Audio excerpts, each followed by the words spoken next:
আসসালামু আলাইকুম।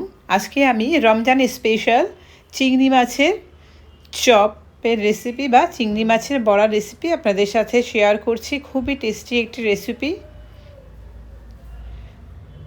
তো এই চিংড়ি মাছের বড়ার রেসিপি বানানোর জন্য আমি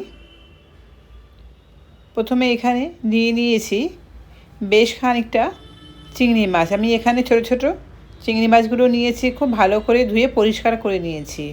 আর এই মাছগুলো কাটা লাগে না, খুব ভালো করে পরিষ্কার করে বেছে ধুয়ে নিলেই হয়ে যায়। তারপর পেঁয়াজ কুচি নিয়েছি, কাঁচা লঙ্কা এবং ধনেপাতা কুচি নিয়েছি। দিয়ে দিচ্ছি আদা এবং রসুনের পেস্ট। চাইলে আদা রসুনটা এখানে গ্রেট করেও দেওয়া যেতে পারে বা ছোটো ছোটো কুচি করেও দেওয়া যেতে পারে। দিয়ে দিচ্ছি এখানে স্বাদ মতো লবণ, হলুদ দিয়ে দিলাম,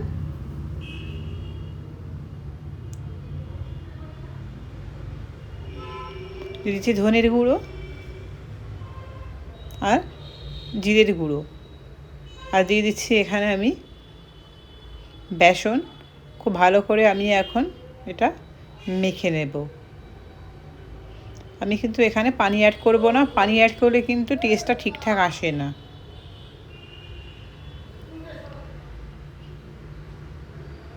তো খুব ভালো করে আমি এটা মেখে নিয়েছি।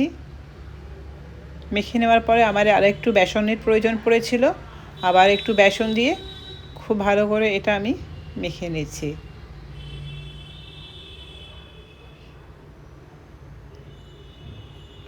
এখন এটা ভাজতে যাব, তার জন্য এখানে আমি সর্ষের তেলে ভাজবো। সর্ষের তেলে ভাজলে আমার কাছে টেস্টটা বেশি ভালো মনে হয়। হাই হিটে গরম করে নিয়েছি। এখন মিডিয়াম ফ্লেমে আমি চিংড়ি মাছের চপগুলো একে একে ভেজে নেব। চিংড়ি মাছের চপ বা চিংড়ি মাছের বড়া যে কোনো কিছু বলা যেতে পারে। বিকেলে স্ন্যাক্সে, বিশেষত এই রমজান মাসের ইফতারিতে কিন্তু এই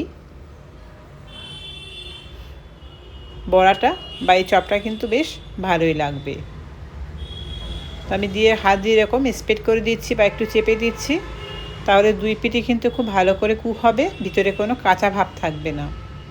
এরকম গোল করে হাতে একটু হালকা পাকিয়ে নিয়ে যখন তেলের উপরে দেবো একটু চেপে চেপে দিয়ে দেব, তাহলে এটা স্প্রেড হয়ে যাবে। এটা ভাজতে ভাজতে খুব সুন্দর একটা ফ্লেভার ছাড়ছিল, খেতে কিন্তু দারুণ হয়েছিল। এই চিংড়ি মাছের চপটা, আর চিংড়ি মাছের তো এমনি গন্ধেতেই অর্ধেক খাওয়াই হয়ে যায়, আর চিংড়ি মাছটা সবারই খুবই কিন্তু প্রিয়। তো একে একে আমি এইভাবে বড়া বা চপটা শেপ দিয়ে দিচ্ছি তেলের উপরে। আর মিডিয়াম ফ্লেমে ভাজবো, হাই ফ্লেমে ভাজলে উপর থেকে ভাজা হয়ে যাবে, ভিতরে কিন্তু কাঁচা থেকে যাবে।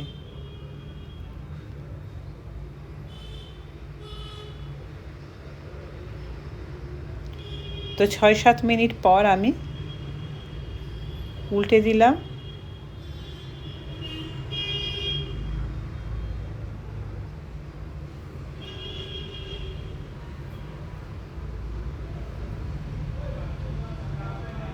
আর একবার করে উল্টে দিচ্ছি, অর্থাৎ মোট 3বার করে আমি এটা উল্টে দিলাম।